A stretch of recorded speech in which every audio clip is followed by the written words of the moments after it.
Greetings, my beautiful lovelies, it's Emmy and welcome back. Today we're going to be making mochi brownies. Now mochi are those beautiful, soft, chewy, delectable rice cakes that you can find all over Asia. You can find them sweet, you can find them savory, but mostly sweet.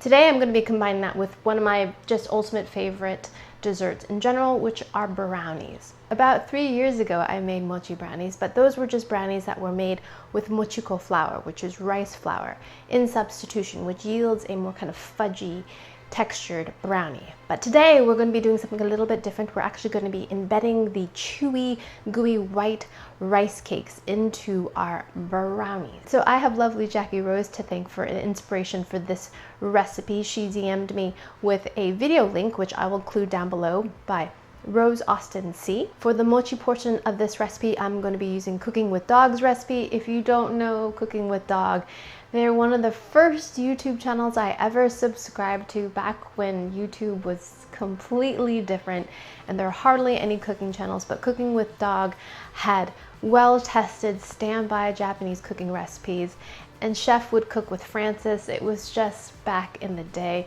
Sadly, Francis is no longer with us, but Cooking with Dog continues. Chef still makes beautiful recipes and videos on their channel, and I will put a link down below to them. So let's go ahead and get started. So the first thing we're going to do is make our mochi mixture. I'm going to be using my microwave to cook my mochi dough. If you don't have a microwave, you can also use a glass bowl over some steaming hot water. So you're going to need some mochiko, or some mochi flour, or sweet rice flour. I'm using Coda Farms. You can find this in the Asian section at your grocery store or at the Asian market. But you need to use sweet rice flour because you want that chewy, sticky texture. We're going to need 100 grams of our mochiko flour, which works out to be about 3/4 of a cup, into the bowl, along with 2 tablespoons of granulated sugar.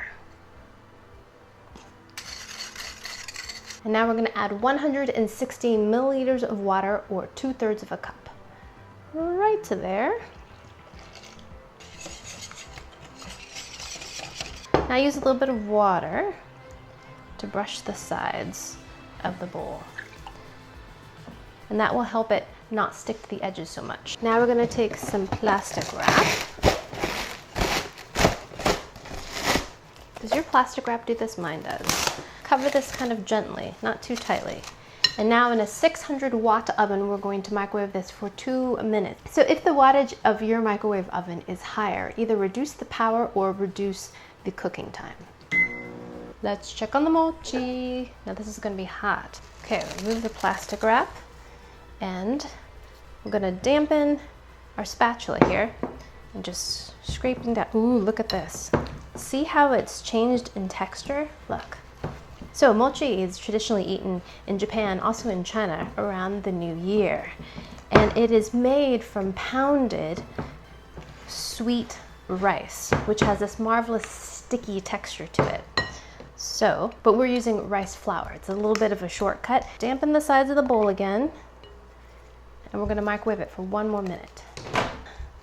Remove the plastic. Now this time we're going to be using a wooden spatula dipped in water to knead the dough. Look at that. See how it's so bouncy? And we want to knead it. I think we are ready. Now we're going to pour it onto our potato starch lined tray.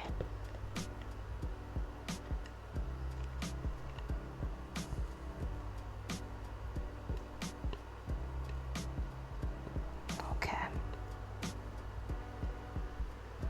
Now we're going to top it with a little bit more potato starch, just so we can handle it better. So this is it. This is the basis of making homemade mochi. So if you want to make homemade daifuku, you could take a strawberry, add a little bit of sweetened red bean paste or anko paste together, and then wrap this around it for a delicious homemade mochi snack.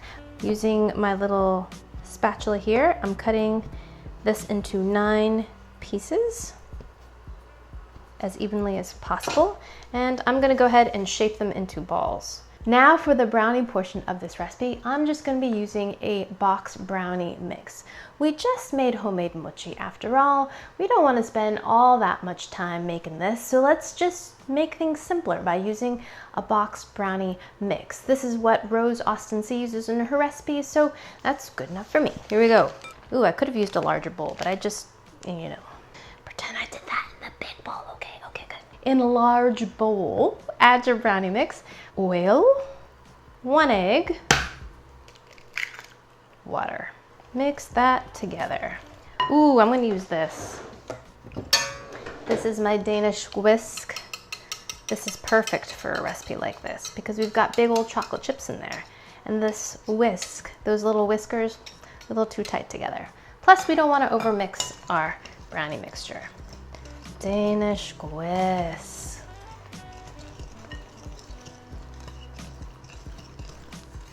That's great. This is actually really great for bread too, because the holes are so large in this whisk. Look, no time at all.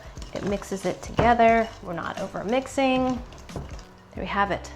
Brownie batter. Here I have an 8-inch brownie pan that I have sprayed with cooking spray and also lined with a bit of parchment paper. I really like doing this with brownies because then you can just lift it right out. About half of my brownie mixture into the pan and get that into the corners. Now we're going to take our beautiful mochi that have cooled off, dust off any excess starch, and place them right into our pan.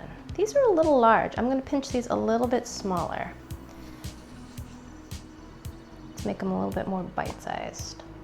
So it was about a year ago now where I learned about the perfect combination that mochi and brownie make, and it was when I had homemade mochi from 2 ladies in Hawaii. Oh my gosh, so good. It was a mochi filled with a piece of brownie.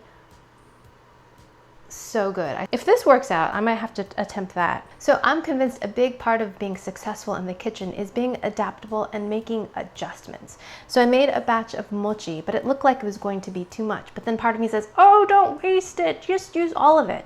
But what happens when you do that is that it shifts the balance of the recipe and it's going to be too mochi-like and it's just not going to be quite right.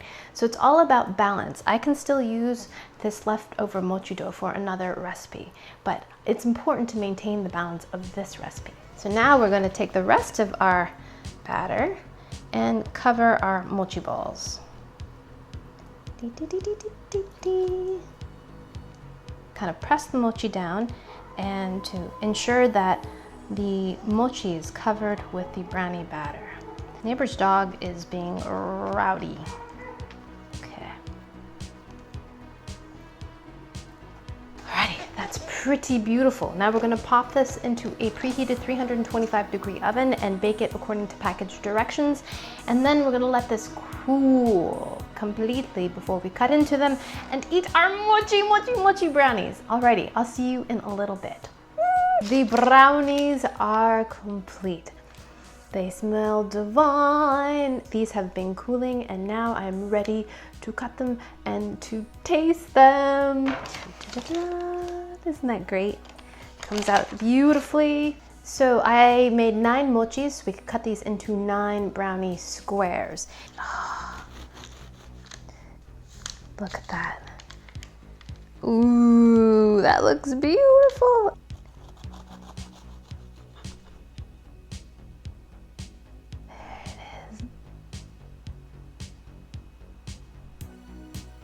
It's more of a mochi layer inside, but it still looks very chewy. So let's go ahead and pull it apart. And indeed, look at that. Isn't that great? It's almost like mozzarella cheese. Alrighty, let's give this a taste. Itadakimasu.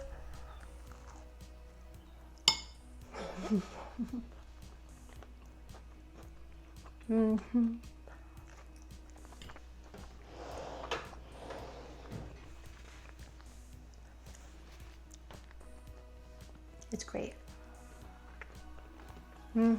You get this really fun, playful, stretchy texture in the middle of that, which goes so nicely with the chocolate fudgy texture of the brownie. This brownie box recipe, by the way, is great. Very fudgy. It even tastes kind of buttery. It has a nice little crackly top. For me, That's essential when you have brownies. You gotta have that light, flaky, crusty top. And you've got some nice big chunks of chocolate in there as well, which are melty and oozy. And this works beautifully with a store-bought brownie mix. There's no reason to go to any lengths to make the brownies fancy. This is delicious as it is. Alrighty, there you have it, my lovelies. That's how you make mochi brownies, or brownies filled with mochi. Absolutely scramdeliumptious. Big thanks to Jackie Rose for suggesting this one. If you'd like me to test something, try something, find something, let me know down in the comments. Contact me via social media. I love hearing from you guys. Alrighty, thanks again for tuning in. I hope you guys enjoyed that one. I hope you guys learned something. Please share this video with your friends. Follow me on social media, like this video, subscribe, and I shall see you in the next one. Toodaloo, take care, bye!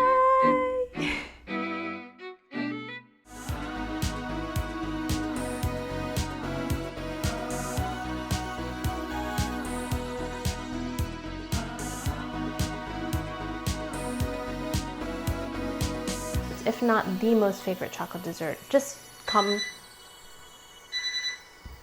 Thanks.